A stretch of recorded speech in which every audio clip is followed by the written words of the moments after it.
What's up, everybody? Josh and Jay back with the podcast. Hard to believe that America is Blue is now wrapping up the FIFA World Cup section of the program as we start to move back into club football very soon. But we have some amazing games to review, to talk about. We have an unbelievable final headed up tomorrow. It's going to be unbelievable. It's going to be really exciting. We've got fantastic players from the new generation. We've got fantastic generations trying to cement their legacies. Jay Martin Himmelstein, what do you think is popping off in these games? What did you see during the semifinal matchups that made your situation percolate a little bit? We got a lot to get into. Let's hear your first words on that, man. First, I don't want you ever talking about my situation or whether it percolates or not. Well, let's just start off with Messi. I mean, we're talking about one of the legends of the game, an icon of our era who's done everything in the sport except for one thing, and now he's on the precipice of potentially completing that. So his performance, he dismantled Croatia. I mean, between him and Alvarez, they took over that game.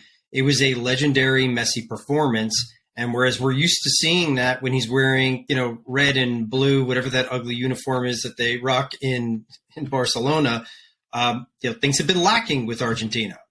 And there's been a lot of disappointment and a tremendous amount of talent with these teams that have just never quite pushed things over the line or lived up to those expectations. So, the fact that they got the Copa America, now they're in the finals, it just kind of feels like the stars are starting to align to really cement this man as arguably the best ever. If not, he's in the conversation with a very, very, very small select group of guys. And with France and Morocco, shocking game. I did not expect to see Morocco look to dominate like that for most of the game and then just not be able to be clinical and finish it off. But just amazing games, a lot of electricity between both of them. We had a great game earlier today, and I cannot wait for the final tomorrow. No, I mean, it really is amazing stuff. The World Cup, as we know, sometimes getting the continuity with the players is a little bit more difficult because you got guys coming in from all sorts of different clubs, playing all sorts of different systems. A lot of guys oftentimes at the international level are playing out of position or, not doing something that they're necessarily familiar with on a day-to-day basis with their clubs. But we've really seen some solid team football in these last couple of games, and it's been amazing to see these teams gelling over these relatively short periods of time. And we've produced some amazing matches, some amazing moments, a lot of buildup. People were wondering if these games were going to deliver or maybe be duds, but there have been very few duds. Certainly in the knockout stages, it's been, by and large, very, very exciting matches. And we're going to continue to see that evolve with the ultimate game tomorrow. Just going back to what you mentioned about Lionel Messi, I don't think that this is a hot take, but I think what's at stake for him is putting himself in the conversation for greatest male athlete ever type situation. Not just the greatest footballer of all time. You're literally talking about a guy who is putting himself on the mountaintop of all-time legendary athletes, period. So, I mean, it couldn't be a bigger game with more at stake for any one person than Lionel Messi. And that being said, on the opposite side, Kylian Mbappe is putting himself on a trajectory that we've only seen by Pelé. There's only one other guy who will be in a position to win a second World Cup by, excuse me if I'm misspeaking, it's either age 23 or 24. I'm not sure exactly what the number is, but that's the age that Mbappe is.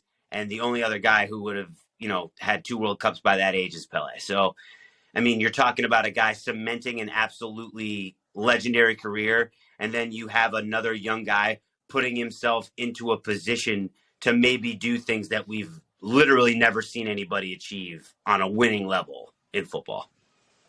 Yeah, and both of these guys, I mean, I wouldn't say that they've carried their teams. There's been a lot of collaboration, and it really has been a group effort for both of these squads. But both guys, with all the pressure, have lived up to the billing. They've had amazing games. They've taken over moments. They've had amazing goals. And I want to go back to what you said a second ago. I think you hit a nail like square on the head. most of these players are very well gelled with their club teams. They're obviously, most of them are great players. And they get these windows where they go off with their national team and they try to put together the strategy. And maybe things are a little bit more consistent on that front because maybe the managers know that they can't be spicing things up and running multiple different formations. They have to try to keep it narrow and tight and just get good at what they do. But I've been shocked. I mean, there really have not been many teams in here who have looked disjointed or looked like they didn't know what they were doing or looked like the timing was completely off. So I think you make a great point there with just what we've seen collectively from all the teams in this World Cup of guys who've come together, been able to gel and put out just amazing product. No, it's been completely entertaining. It's delivered on, again, a lot of different levels. We've seen the meshing of these teams, a lot of amazing talent. A lot of amazingly talented players who are a little bit long in the tooth, wrapping it up, but still showing up in the tournament and producing at an extremely high level. None more than Luka Modric. I think, the dude just has played an amazing tournament again. What a fantastic player on all levels, just an understander of the game. He is a true savant out there on the field. You talk about a maestro. If Chelsea could ever, reconnect and find a guy like him to just plug into our midfield and then, boom, he's there for a decade.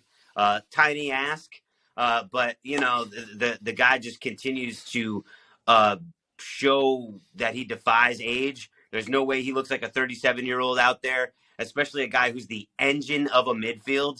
It's not like he's a right back or something like that. I mean, this dude is box to box. He's everywhere. Always seems to make the right play, never turns the ball over, just can't heap enough superlatives on the dude. And it's a shame that we won't be seeing him, in another World Cup. And I don't know what he's going to be doing about his international career in general. But at 37 years old, you'd think he'd be possibly looking to hang him up. But maybe this guy wants to squeeze another Euros out of his 39-year-old legs at that point. But I wouldn't put anything past that guy. He played amazing again today. I think we might want to just transition over to the Croatia-Morocco game today. The third place matchup between the Cinderella story of the tournament and sort of the underdog that has been constantly achieving. It's hard to keep saying that Croatia is an underdog, but if you're a nation of 4 million people, I don't care what the hell you're doing. These guys are on a different level in terms of what they are producing per capita. I mean, the athletes over there, it really is unbelievable, not just in football, but arguably the best basketball player on earth right now is from Croatia.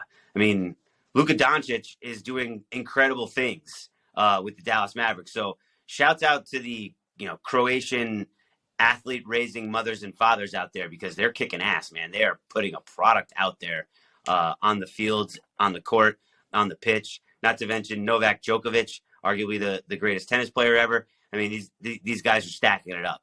Hashtag Croatia. The greatest left tackle in NFL history, David Deal. Oh, Croatian as well. 100%. Can't leave him out. Let's go back to Luka Modric. I mean, you don't win a Ballon d'Or as a non-high goal-scoring midfielder unless you are doing something that really impacts a team and contributes, or impacts games and contributes to your team. And that's what that guy did. He's a legend. And he'll go, you're talking about greats of all, he's probably going to go down as the greatest Croatian athlete of all time.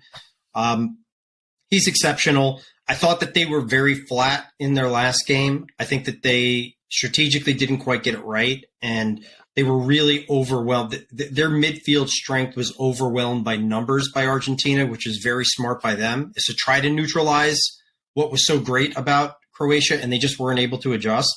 But going up against Morocco is a different beast. And what they did today, surprisingly, the two feel-good teams of this World Cup got together in a somewhat meaningless game. I mean, I think the winner of this got an extra $2 million or 2 million euros, whatever they're paying these guys out in, for winning. Both nations are going to get a healthy sum of the pool here. And this was highly entertaining. It was a surprisingly feisty game by two countries that you could just see throughout the entire World Cup that were coming into each game with national pride on the line.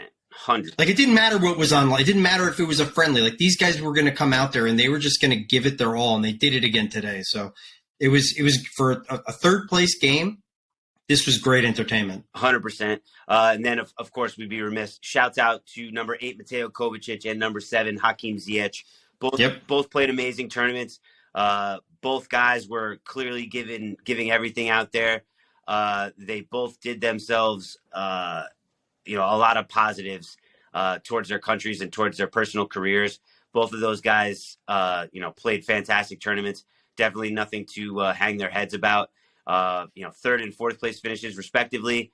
Morocco obviously becoming the first nation ever to finish in the top 4 coming out of the African continent. So what an amazing achievement by them. And then you think about the results that Croatia has just been continuing to produce in the last 2 World Cups. You've got a second and third place finish respectively in back-to-back tournaments. What an incredible showing. True hat tip to Luka Modric. So, all right. With that, I got to jump in on something. I will say this. I'm happy. I'm kind of happy that Croatia won. I would have been happy with either of these teams winning. I didn't have any skin in this game. What pissed me off, where the fuck does Josko Gvardiol come off?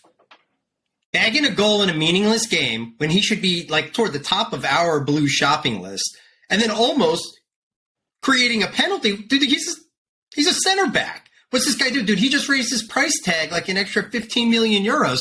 Can you, somebody needs to tell this dude to just chill out, fuck up a little bit, right? When Messi kind of worked your ass in the box and hit you on the end line, that wasn't that bad. You're going up against the GOAT.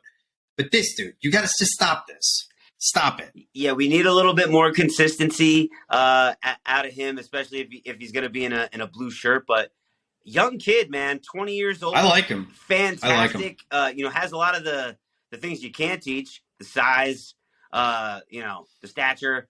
He's definitely the type of guy that you want. He's 20. He's 20. He's this young kid. He's doing great already. He's going to be a really good player. And, dude, give me a little bit of that Croatian DNA, right? Like, we've been talking about it for weeks now. Give me a little bit of that, like a stiff backbone, like a guy who's not going to get phased. Doesn't give a shit that he got worked by Messi. He's right up the next play, right? Like that's the type of dude that we want and we need. I would love to have him, but there's a lot of people bidding for his. Well, goalies and center backs, for his talents. Goalies and center backs in particular have to have the shortest memories in football because typically if you're giving up a goal, there's a lot of finger pointing, all that stuff. Typically, you look at the back line, and if the goalie messed up, it's one thing. But the guy's going to shake it off. He's clearly got an amazing career trajectory ahead of him. He definitely did himself all the favors by kicking some ass in this tournament because that boy just made himself a bedrock of cash. So God bless him. Hey, things come at you fast in this international football world. So a lot of, in particular, this is the last thing I want to talk about before we get into Argentina, France tomorrow is, dude, think about the January transfer window right now. We talked about how crazy the World Cup has been and unprecedented in terms of the timing, the way that they rolled out the tournament, all of that different stuff. This January transfer window is going to be one for the record books because we've said it a million times. January is kind of like, maybe a move, maybe 2. Typically, it's not anywhere near what the summer is, but this window is going to be summer-like. This January summer spending spree, especially coming off the heels of this World Cup, is going to be unbelievable. It's really going to be interesting to see where a lot of these guys go because there's going to be more names moved in this window than we've seen in a long time in January. It certainly looks like it's lining up that way. And you're right. There's the World Cup premium. There's the James Rodriguez premium, right? And the fact that the timing, that we're literally just inching toward the January window and this thing's going to close up. Everybody's going to go away for Christmas, pop some champagne on New Year's, and then boom, we're right into it. It's going to be interesting. Before we leave, one last note, the goal from Mislav Orsic. Oh, yeah, for sure. I don't know if it's necessarily going to contend. I think probably Richarlison's goal is still going to be goal of the tournament. Dude, that could be up there. That was a beauty. It was a fantastic goal. Good catch by a soft, supple curler. Like, it wasn't even hit hard. It was just the perfect little gyration. just glances off the post and boom, that was a beauty. So you managed to get supple and gyration into one sentence. That's how you I did. speak. That's how I'm feeling. That's how I'm feeling. Bam. All right. All right. Let's do it. Let's chop it up. There's no other way to explain it. This is the game. It's bigger than the Super Bowl. It just is. This is the sort of game that, makes legends, literally puts guys either in the outhouse or the doghouse or the in-house or the up-house or the penthouse or the whatever house you want to be. All the houses will be full after this game. You've got Lionel Messi, you've got Kylian Mbappe. We talked about it earlier. Who's going to cement either a major trajectory or, cement one of the greatest legacies of all time in sport? Where do we go from here, man? What do you see tomorrow? I mean, this is Clash of the Titans, man. Not only with Messi and Mbappe, but you're talking about two legendary countries, two legendary nations in the sport. I think France, as of late, has looked a little bit suspect in some regards. They came into this World Cup a little bit lean. They had a lot of guys who got hurt or had issues prior to even getting to the tournament. So they were kind of coming in with some of their B players, and obviously it's still good. It just talks about the gluttony of talent that team has in general.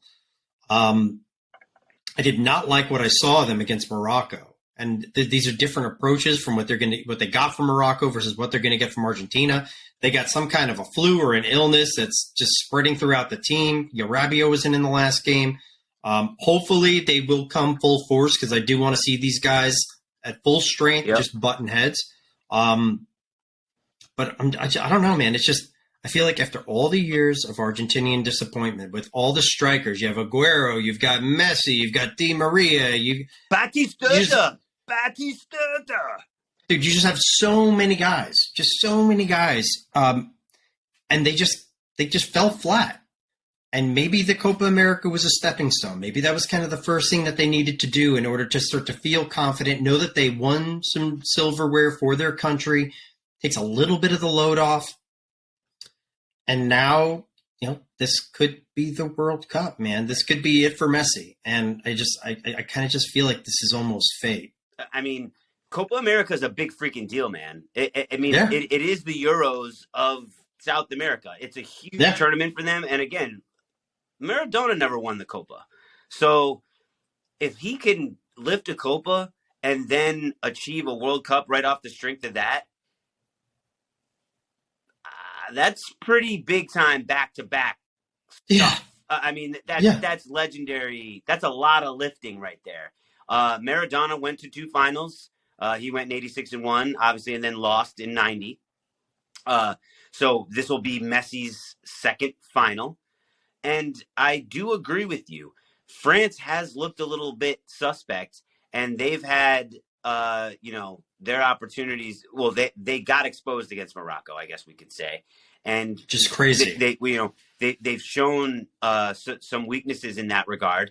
And when you've got the type of talent that Argentina does in a couple of different positions where guys can really make a difference, the whole thing too is if this game starts to move on, I have no problem Angel Di Maria going out there and producing something. They have guys that can produce moments of superior magic that can win a game.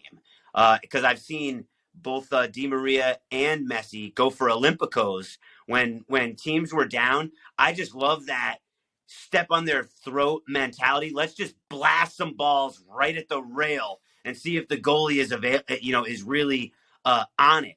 And those are 2 guys with amazing left feet that can change a game in 1 second.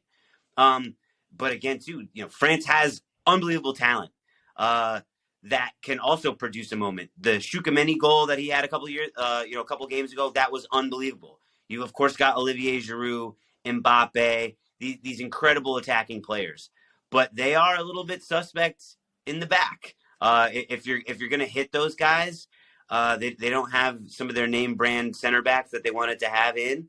So if Argentina are going to catch a mistake, those are the guys that I think are going to be most likely to commit it. Let's see if we can't get I think that this game is going to settle in. I don't think there'll be a goal in the first half.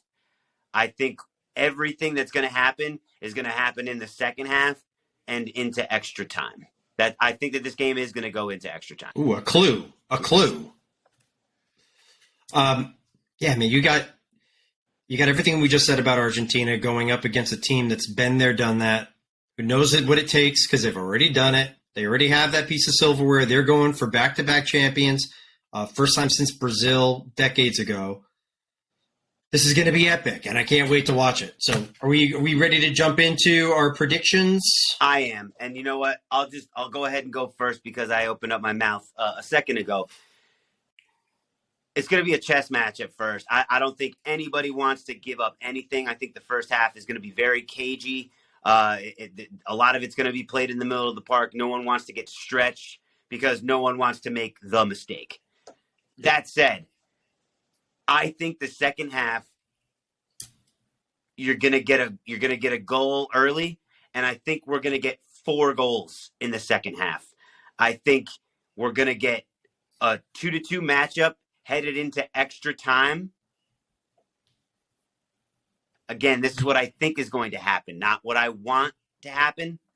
I think France nicks in a goal. I think it's another Olivier Giroud header or a flick or something. As much as I don't like to say it, I think Antoine Griezmann will probably be a facilitator in this instance again. But I just see one of France's fantastic finishers getting a foot or a head on something in extra time. I'm putting in France 3, Argentina 2. That's what I said. That's what I think is going to happen. I will admit I want Messi to win. He's a guy who I've found myself rooting for in these past couple of years. He's much easier to root for than some of these other guys. And I don't want to find myself as being a hater of greatness. I want to embrace the dude. I want Messi to win. I just predict France 3, Argentina 2. I like the call, and I agree with most of it. I absolutely agree with what you said about the first half. I think that, again, exactly like you said, nobody wants to stretch themselves, leave them exposed, and get behind the 8 ball on here. So it's going to be a very tight first half. I agree that it'll more than likely go into half 0-0. I think it'll be active in the second half, not quite as active. I was a little bit surprised. You know, the 4-4-2 that Argentina put out there against Croatia to nullify their midfield, I also think it really solidified them defensively. And I like that because I don't trust, like Christian Romero, I don't trust that dude. He's a goon back there.